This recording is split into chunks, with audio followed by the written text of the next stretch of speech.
sounds like.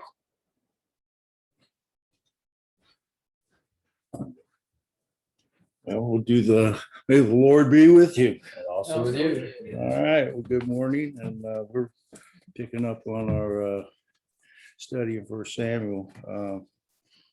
You recall where we left off last time. Just started to move into the part of chapter 22 that is actually a very distressing account. It's about King Saul, and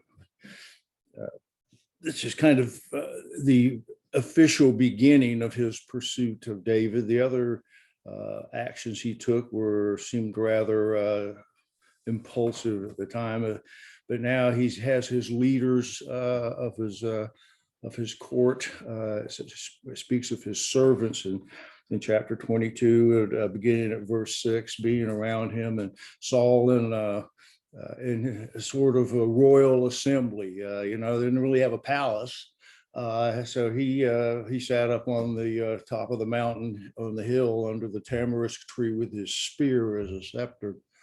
And I'm going to read that again just to put it back in our heads, beginning at verse 6 of chapter 22 in 1 Samuel. It says, now Saul heard that David was discovered and the men who were with him.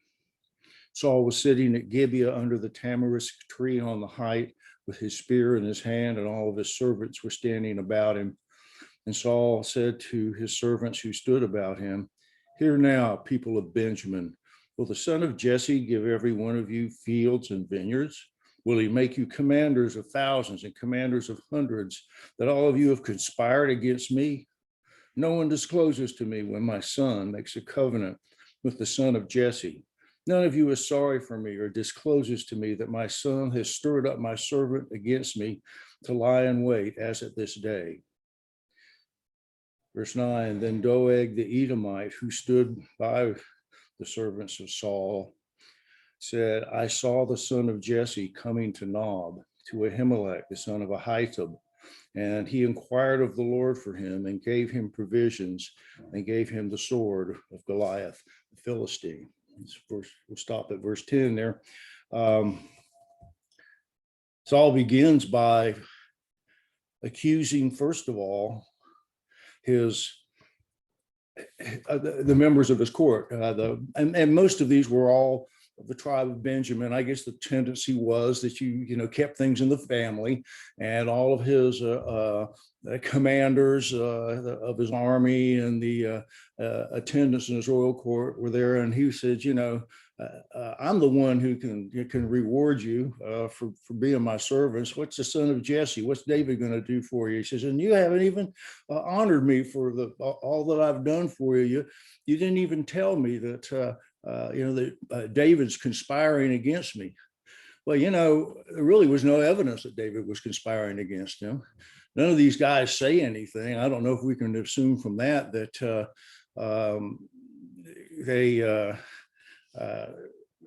didn't know where David was, or they were still held David in pretty high regard, because let's face it, they've already recorded all these battles. He may have very well fought side by side with them on occasions. And so then he also begins to accuse his son Jonathan of all these things. Now, he did make a covenant with David, but it wasn't a covenant against the throne of Saul. And it was a covenant of loyalty, but David had never shown any aspiration to try and usurp Saul's rulership, and had just been a faithful servant of Saul. You can really see the paranoid, almost schizophrenic nature of Saul emerging, and he's like a madman, and he sees enemies everywhere he turns. And the only one who speaks up in this thing was this guy Doeg the Edomite, and although there were some distant ties to the Israelites way back when, the Edomites generally were kind of enemies of Israel. And I think Doeg sees an opportunity for himself here to get in good with the king, and speaks up and tells Saul what transpired at Nob when David went there in his flight to escape from Saul, and it was helped by Ahimelech the priest. And so Saul immediately flies off the handle about this, and he sends word to Ahimelech that you and all your father's house shall come to the king. Well, Nob was a real close by where Saul was, which was in Gibeah. I don't go through all the geography, but they were quite close, just a couple of miles.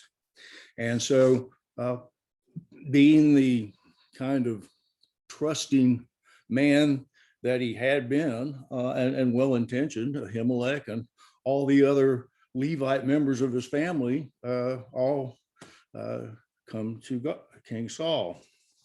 As soon as he gets there, Saul begins to accuse him. Verse 13, he says, and Saul said to Ahimelech, why have you conspired against me, you and the son of Jesse, and that you have given him bread and a sword and have inquired of God for him, so that he has risen up against me to lie in wait as at this day?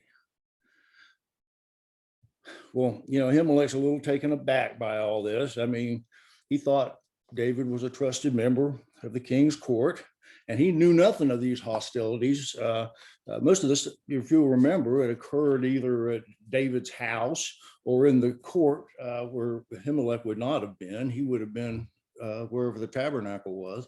And Saul decided to throw spears at him and so forth. And so, Ahimelech was claimed to be unaware of this. He says, and who among all your servants is as faithful as David? He's the king's son-in-law and captain over your bodyguard, honored in all your house. Is today the first time I've inquired of God for him?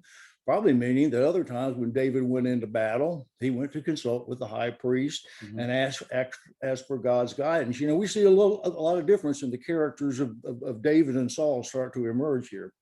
He says, no, let the king not impute anything to his servant or to the house of my father, for your servant has known nothing of all this. And so, Ahimelech proclaims his innocence, and and I don't think there's any reason to doubt it. David's there was really no. We talked about it last week. There was actually David hadn't done anything criminal or wrong against Saul. David will make some sins and some mistakes as he goes along, but so far he hadn't done anything to take action against the king. And Ahimelech was acting only in accordance with what he and probably most of the people of Israel would have thought. David was he's the king's son-in-law. He's a trusted member of the army and one of the commanders of thousands. But Saul renders this blatantly unjust judgment. You shall surely die, Ahimelech, you and all your father's house. And so the king turned to the guards who stood about him, to be his bodyguards, his temple guards. He says, turn and kill the priests of the Lord, because their hand also was with David. We're verses 16 and 17. And they knew that David fled and did not disclose it to me, that the servants of the king would not put out their hands to strike the priests. Now he gives his order, but he can't get his men to carry it out, which I think is, obviously these servants of his feared God more than they feared their king. They probably knew as well as anybody that David had not done anything wrong. And first of all, though, you didn't raise your hand against the priests of God. No, they knew already. They could already tell if they were in his presence. They were aware of the all the depression and gloom that he was under from the demonic element.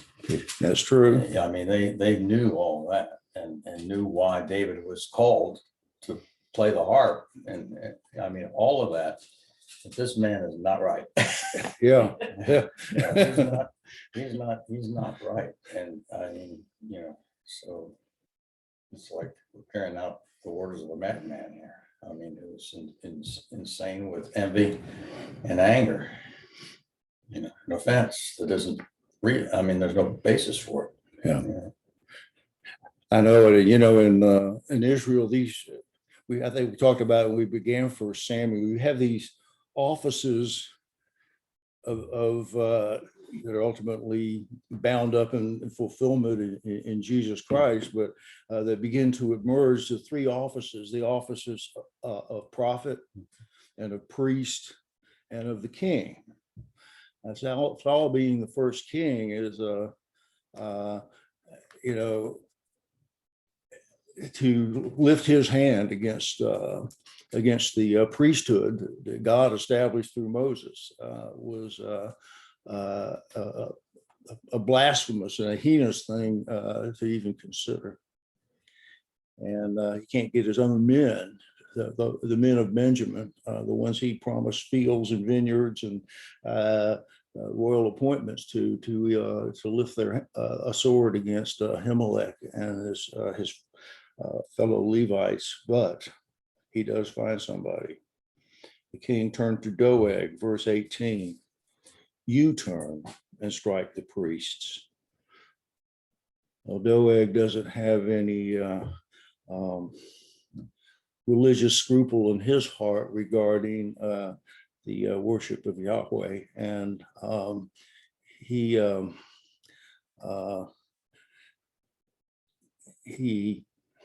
does what Saul asked him to do. And Doeg the Edomite turned and struck down the priests, and he killed on that day 85 persons who wore the linen ephod.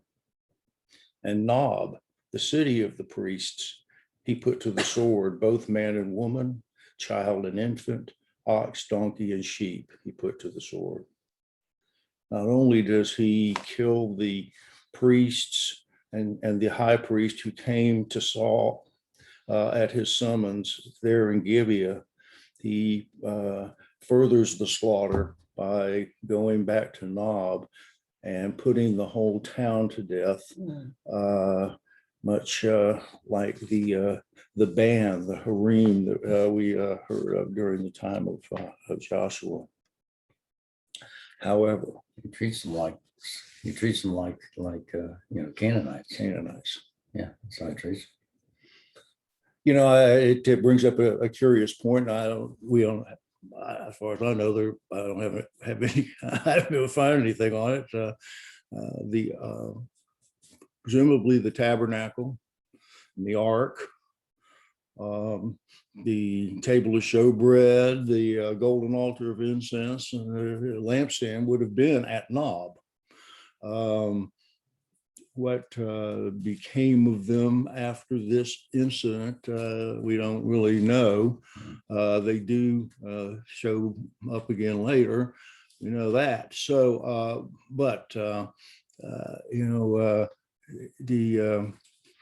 whether or not they would have presumed to move the tabernacle, because it sounds like Nob had been completely depopulated, and there wouldn't have been anybody there to carry on the ministry. I mean, really, the priesthood of Levi is on the brink of extinction.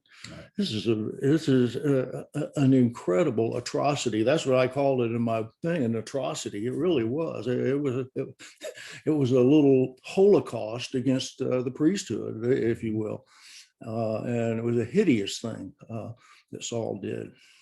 It was against the house of. My note said that fulfilled the prophecy that Eli said. And it's quite true that it does. And but there's one other little aspect of that prophecy. It says, that there won't be another man but one to stand before the altar of Yahweh. Verse 20. But one of the sons of Ahimelech, the son of Ahitub, named Abiathar, escaped and fled after David. And Abiathar told David that Saul had killed the priests of the Lord. And David said to Abiathar, I knew on that day when Doeg the Edomite was there that he would surely tell Saul, I have occasioned the death of all the persons of your father's house. Stay with me and do not be afraid, for he who seeks my life seeks yours. With me you shall be in safekeeping. So one son, one of the line of Eli, as you rightly brought up, Claire,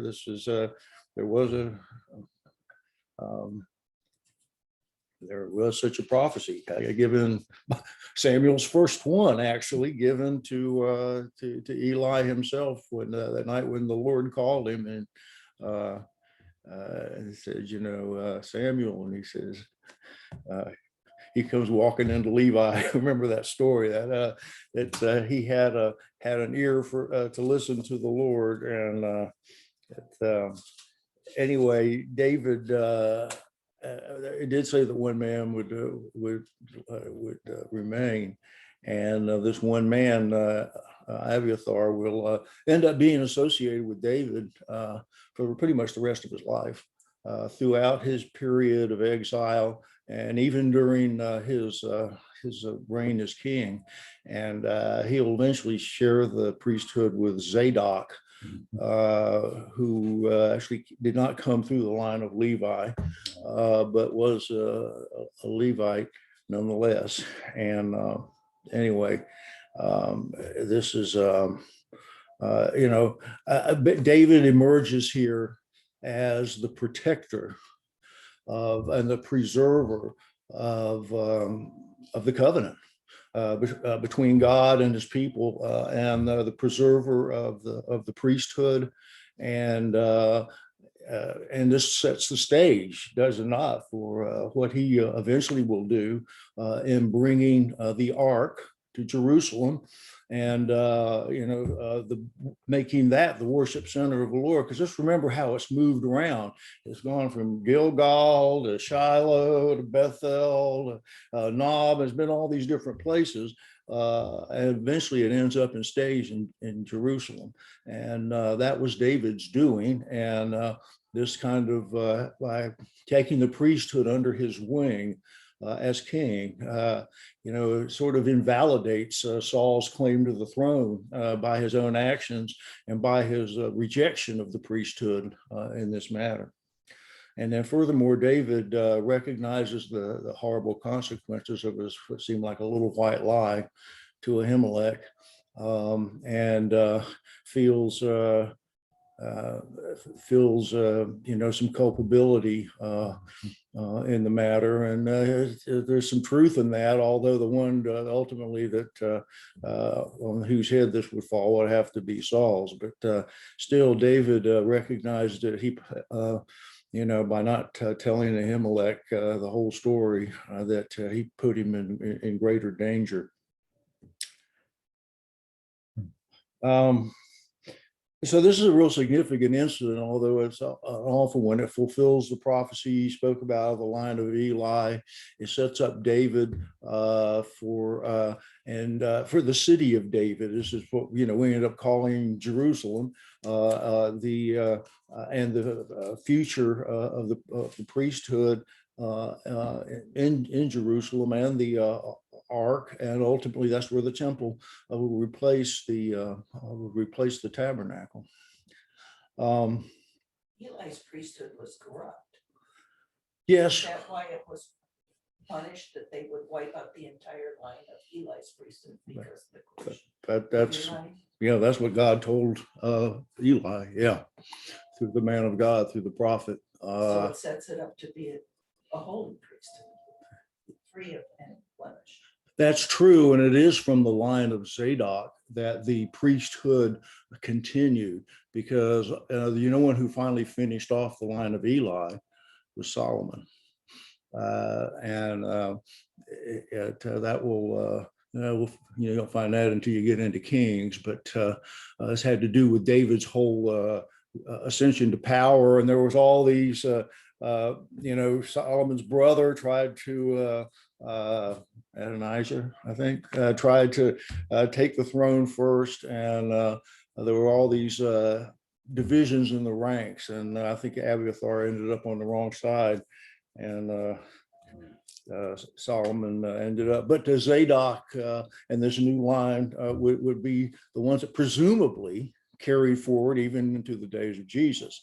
Now, once the Hasmonean dynasty, we can't get it all, that occurred during the time of the Maccabees and so forth, got mixed in there. They started bringing in a lot of priests that really weren't Levites. So the priesthood had its problems in Jesus' day, but nonetheless, you're right, Claire. This is this sets the stage for a lot of things that are still yet to come, and just an isolated incident. And so, meanwhile, back at the ranch, all this has gone on. David is having escaped from Saul, gone to Nob, went from Nob to Gath among the Philistines. We all wondering, like, why did he go there? And like I said, maybe he got captured. And then he got away from the Philistines and was hiding in the cave of Adullam. And then he went to Moab, remember, and took his parents there. And then Gad the prophet says, come on back, to Judah. And he's in the forest of Hereth. He's somewhere in the wilderness of Judah, and in that general region. And so here's what's going on. In the meantime, while this is going on, other stuff is going on with Saul, because we will see that the chronology here kind of overlaps a little bit. That we're into chapter 23 now, and it says, now they told David, behold, the Philistines are fighting against Keilah and are robbing the threshing floors. Therefore David inquired of the Lord, shall I go and attack the Philistines? And the Lord said to David, go and attack the Philistines and save Keilah. David's men said to him, behold, we're afraid here in Judah. How much more if we go to Keilah against the army of the Philistines? And David inquired of the Lord again. The Lord answered him again. He said, arise, go down to Keilah, for I will give the Philistines into your hand. David and his men went to Keilah and fought the Philistines and brought away their livestock and struck them with a great blow. So David saved the inhabitants of Keilah. Now, what we begin to see here, you remember how those first places when David's on the run, how actually we talked about it, that he was under a lot of duress and he really wasn't thinking too straight, and he was making some errors in judgment. He had to lie to the king of Gath. He had to lie to Ahimelech and do all these other things. Now we see David with a little more time here. And he begins to inquire of the Lord before he makes his next decision. And this will mark a big change in how things will begin to go for David. This Keilah is technically, it was listed in the book of Joshua as one of the cities of Judah. Evidently, it was right on the border with the Philistines. And there was always problems with the Philistines going back and forth across the border, and they've been stealing the grain essentially from them, attacking them on the threshing floors and taking the grain. David beginning to learn that there's a lot of people he can't really. It's not easy to trust people. The number of people he can depend on is getting few and far between. And so, another significant thing about him inquiring of the Lord. But David has no real technical responsibility now. He's not a soldier of Saul. He's not part of the king's court. He really doesn't have to get into this fight. And that's kind of where his men are coming from. The first time he brings this up, he says, don't we have enough issues here trying to stay away from Saul? I mean, he's got the whole army of Israel looking for us. But David, he can't stay out of when there's a problem among the Lord's people. David just can't remain uninvolved. So it's because he has the heart of a true king. I'm sorry. He has the heart of a true king, which he's been anointed to be. That's exactly right. He sure did. That was the king's calling, to defend the people of Israel. And so he goes and asks the Lord again. Listen, well, this time when the Lord answers him again, he gives him a guarantee. He says, I'm going to deliver him into your hands. And so the men say, well, they go and they do it. And it happens. They probably plundered the Philistine camp and probably got some much needed supplies. I'm sure they were, it wasn't like they could send back to Jerusalem for things they had to ask Ahimelech for bread. So I'm sure they made out pretty well on all this. I think, it's notable. We don't really know how David hears from the Lord in this, but we know for sure that David did receive direct revelation from God because he wrote the Psalms. He was a prophet. It did make me think, it's one thing to be asking for the Lord's help. It's a much different and even better thing to be listening and be able to hear his reply. Russell Stendhal mentioned that, about, do you hear from God? He says, you better be able to hear from God. And, David, obviously, I always love that image that Dr. McGee would talk about, that when they would consecrate the priest, they would take the blood of the sheep and they would touch the ear of the priest. He'd have a blood-tipped ear. What it would enable him to be able to, that was symbolic that he should be able to hear from the Lord. And we all need a blood-tipped ear to be able to know that voice speaking to us. This is not the first time we'll find David inquiring in a fashion like this. It's interesting you mentioned Russell, but that's the same thing in regards to being able to hear. Time and time again, kept both he and Albert alive. People were trying to kill him all the time. It was very similar. Yeah. One FARC guerrilla leader had a hit on Russell for a couple of decades. Ongoing hit, never revoked it until he met with him in Cuba. Ivan, the leader, sent him to Russell and said, "You need to talk." And sometimes I imagine those things might have come in small ways. It's just if something comes up, well, I guess we should just get up and go. And you don't really know that the guy's after you, but as it turns out, maybe we've had situations where you look back and say, "Oh my heavens, God really had his hand on me in that situation." I didn't even know it. Right. Well, Albert said on a couple of occasions he was with Russell, and Russell said, "Say, we need to get in the car. We need to get out of here now." And they would drive down the highway, about 80 miles an hour, or 7-8 miles, and then you would feel free to be more relaxed. Oh. It was just like, no obvious thing that you would see going on. It was like,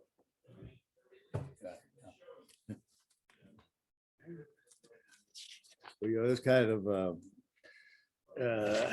happens again in almost the same account. It was while after David had done this in Keilah. You talk about, here having a sense that that God's about to do something, or show you something.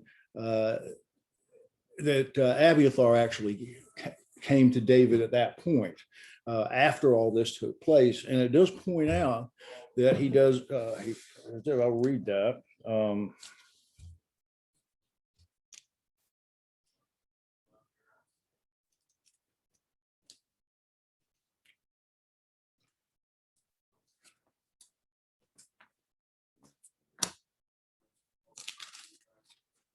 brings the ephod with him.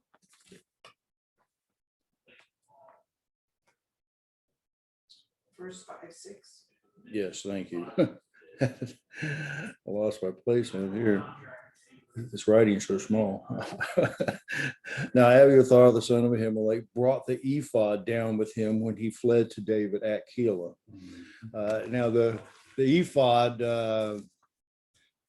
what's anybody remember about the ephod from the study in Exodus a long time ago? One of the vestments worn by the priest. Clothing, wasn't it? Uh-huh. And overgarment, the white, was that the white linen overgarment decorated with pomegranate? It was all decorated. It was made of linen, and it was the outer overgarment, almost like kind of like a breastplate, yeah. And it hung down on both sides. It was clasped with gold on there, and it was covered. It had 12 stones set in it, one with the name of each of the tribes of Israel, different precious stones. And there appears to be, although it doesn't really always make it real clear, that the mysterious Urim and the Thummim were kept on were mounted or kept in the ephod. Well, I don't remember about these things, but they're almost like divinely consecrated lots. And they are used several times. Read through the Old Testament scriptures, you'll see that they're used to determine the Lord's will. I guess like a sanctified pair of dice, or something like that. I don't know how it worked or how they did it. We never really given any details, but presumably Abiathar would have had the ephod and that as well. And this was a valued thing. And we see something different, because this was the one thing that Saul always neglected to do, was go ask what the Lord wanted him to do next. Saul would just go off and do what occurred to him, and then he seek forgiveness instead of permission. The ephod's significance there is kind of twofold. Like I said, you've got the Urim and the Thummim to help David or whoever the priest is dealing with to determine God's will. And then furthermore, it's representative of the priesthood. It's as if the priesthood of God now resided in the company of David. This will be a very significant thing going forward. Concept, priest king. Yes, which is obviously probably what it is in Christ ultimately. That was obviously God's intention, but that's the more perfect scenario, And those that follow by faith, nation of kings and priests. Yeah. That's true. Which was undoubtedly significant when, in regards to what happened with the tabernacle of David, when the ark did finally come to Jerusalem. That David had a special thing, that there's a special hiatus between the tabernacle in the wilderness and King Solomon's temple. In regards to all, there was something was referred to in Acts in regards to the acceptance and the gospel going to the Gentiles. Remember, they brought up about the tabernacle of David, resurrection, the tabernacle of David. Everybody said, "Oh yeah, okay." And it seemed to settle it, and that seems to be a mystery to many people. Read that. That's something, but it kind of comes back to that special time. Tabernacle of David that David had, that was before the Lord, prior to the temple being built. It didn't follow the protocol exactly of the Ark of the Wilderness, nor of the temple. It was reminiscent of the period of grace.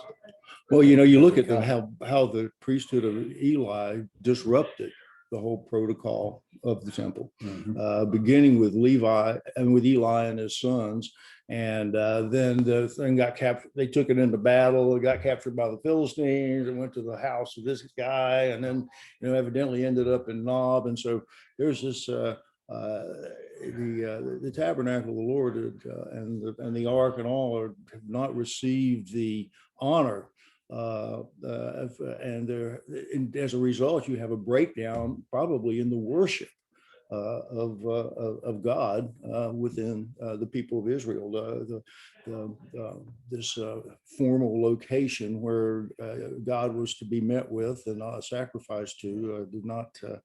It was hard to nail down. If they killed everybody in Nob, where's the ark? Well, we were talking about that. We really don't know exactly at that point in time. That's a very good question. It raises that question for sure. It had been in the house of, what's it, Obed? No, she's talking about when Saul sent troops to destroy the cities. Dog or Dag or whatever his name is. Yeah. Yes. Well, that we're It's a good question. about the end of our time. About Yeah, the ephod, where's the ark? yeah, I know. Yeah. Because Easy of to carry, right? The ephod. the pre, yeah, I mean, obviously he could carry an ephod. There's no way he could carry the ark, and probably wouldn't want to put his hands on it anyway after what. Not being a godly man, they still were scared of it, weren't they? Yeah. I wonder if they had just enough notice to hide it somewhere. I don't know. It's an interesting question. That's a great question. Yeah. Yeah. It was good to look again when David tries to bring the ark back to Jerusalem. If there's any clues in that, when he loads it on the ox cart and and he messes up with respect to the ark as well, It touches the ground or something happens, right? I can't remember. Well, it was Lightning. about to touch the ground, and the Uzzah puts his hand out. Put out his hand to study it. Like R.C. Sproul said, he says, "What makes you assume that your hand is purer than the ground that I created? You're not supposed to touch this, and you know it." It was a reflex that was inconsequential. Well, We're done. Yeah, Yeah, you I can't know. help but feel sorry. You really can't. let's. Like Ron. Well, we'll close with a word of prayer, and happy Father's Day You too, Robbie. to you and all you other fathers that might have been listening out there. I hope, and we are blessed to be children of our Heavenly Father. Let's give him praise. Father, thank you for your word.